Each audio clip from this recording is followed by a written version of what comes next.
بسم اللہ الرحمن الرحیم۔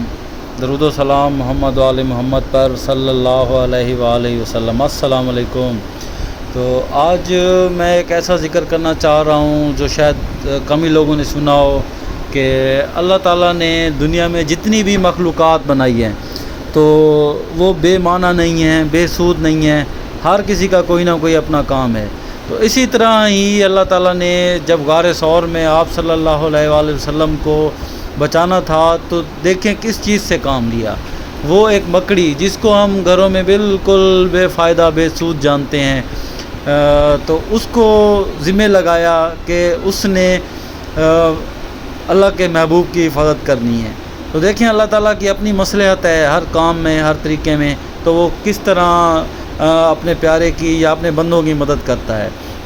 واقعے کی طرف چلتے ہیں۔ جب رسول اللہ صلی اللہ علیہ وآلہ وسلم غار ثور میں داخل ہوئے تو جبریل علیہ السلام نے عرض کیا، خدایا مجھے اجازت دیجیے تاکہ میں جا کر اپنے پروں سے غار کو بلکہ اس پہاڑی کو ہی چھپا دوں۔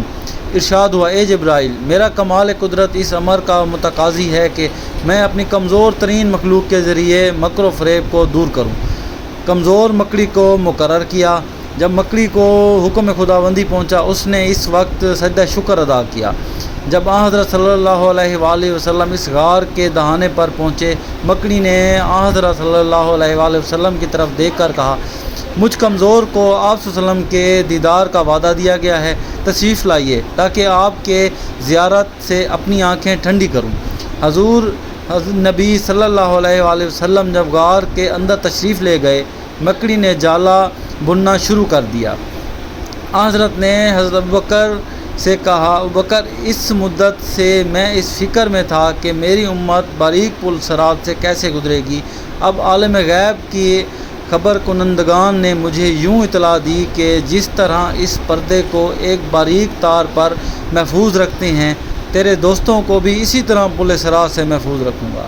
تو دیکھیں کہ جب کفار غار ثور کی طرف آئے تو انہوں نے دیکھا کہ یہ ایک مکڑی نے جالا بنا ہوا ہے، اس کا مطلب کہ اس غار میں کوئی نہیں گیا ہوگا۔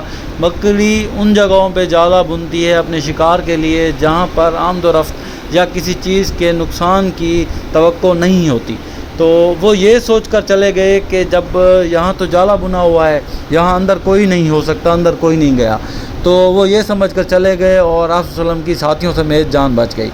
تو دیکھیں کس طرح اللہ تعالیٰ اس دنیا میں بھی معجزات رونما کرتا ہے، اور آج بھی معجزات دنیا میں موجود ہیں۔ ایسی بات نہیں، مکہ مدینہ میں، پوری دنیا میں کئی جگہیں ایسی ہیں۔ میں سعودی عرب کے 2-3 معجزات کا ذکر کرتا ہوں، جن میں آپ جب میدان بدر کی طرف جائیں، مدینہ سے مکہ کا جو پرانا روٹ ہے اس میں جبل ملائکہ ایک ایسی جگہ ہے جو آج بھی ایک زندہ معجزہ ہے۔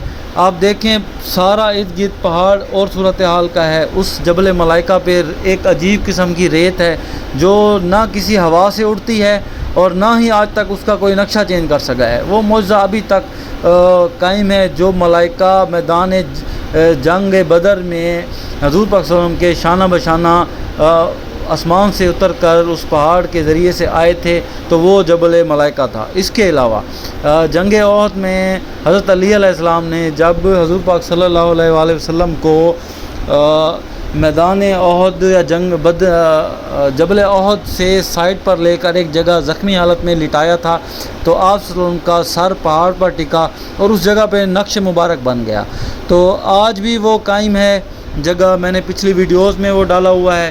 اس جگہ کو آپ خوشبو لیں تو آج بھی وہ معطر ہے، آج بھی اس میں خوشبو ہے، اور ہمارے نبی صلی اللہ علیہ وسلم کی خوشبو آتی ہے اس سے، جو کہ باقی پورے پہاڑ میں یا کسی جگہ کوئی نہیں ہے، لیکن اس جگہ پہ وہ خوشبو موجود ہے۔